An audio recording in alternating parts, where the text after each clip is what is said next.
Hi guys, welcome to my channel. ఈ రోజు మనం నవజాత శిశువుల్లో గుండె వేగం పెరిగితే ఏం చేయాలి దాని గురించి మనం తెలుసుకుందాం. వన్ స్మాల్ రిమైండర్, ఏ పాయింట్లో ఇన్ఫర్మేషన్ మీకు వాల్యుబుల్ గా అనిపిస్తే నా ఛానల్ తప్పకుండా సబ్స్క్రైబ్ చేసుకోండి, అలాగే లైక్ చేయండి. అప్పుడు ఎక్కువ మందికి ఇన్ఫర్మేషన్ రీచ్ అవుతుంది.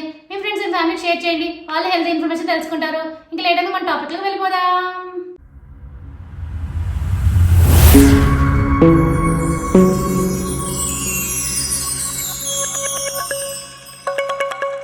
పుట్టిన తర్వాత నెలలోపు పిల్లల్లో గుండె వేగం పెరిగితే పాలు తాగరు, ఆయాస పడతారు. శిశువు ఛాతీ మీద చేయి పెడితే వాళ్ళ గుండె వేగం పెరగడాన్ని మనం గమనించవచ్చు. ఈ లక్షణాలు గమనించిన వెంటనే తల్లిదండ్రులు అప్రమత్తమై శిశువుని డాక్టర్ దగ్గర తీసుకెళ్లడం చాలా మంచిది. అప్పుడు సరైన చికిత్స అందితే త్వరగా కోలుకుంటారు. అయితే తల్లిదండ్రులకు ఈ సమస్య గురించి సరిగ్గా తెలియక చాలా మంది గుండె బాగా దెబ్బతిన్నాక ఆసుపత్రికి తీసుకెళ్తున్నారు. ఇది ప్రమాదకరమని వైద్యులు చెప్తున్నారు. చికిత్స ఆలస్యం అయితే కొన్నిసార్లు గుండె ఆగిపోవటం, మరికొన్నిసార్లు గుండె పనితీరు మందగిచ్చొచ్చని అంటున్నారు. ఇక నుంచి బిడ్డ పాలు తాగకపోవడం, ఆయాసపడడం వంటివి గమనిస్తే ఒకసారి ఛాతీ మీద చేయి పెట్టి గుండె వేగాన్ని పరిశీలించండి. ఏదైనా అనుమానం వస్తే వెంటనే ఆసుపత్రికి తీసుకెళ్ళండి. ఈసీజీ తీసే సమస్య బయటపడుతుంది. పరిస్థితి బట్టి చికిత్స అందించే అవకాశం ఉంటుంది.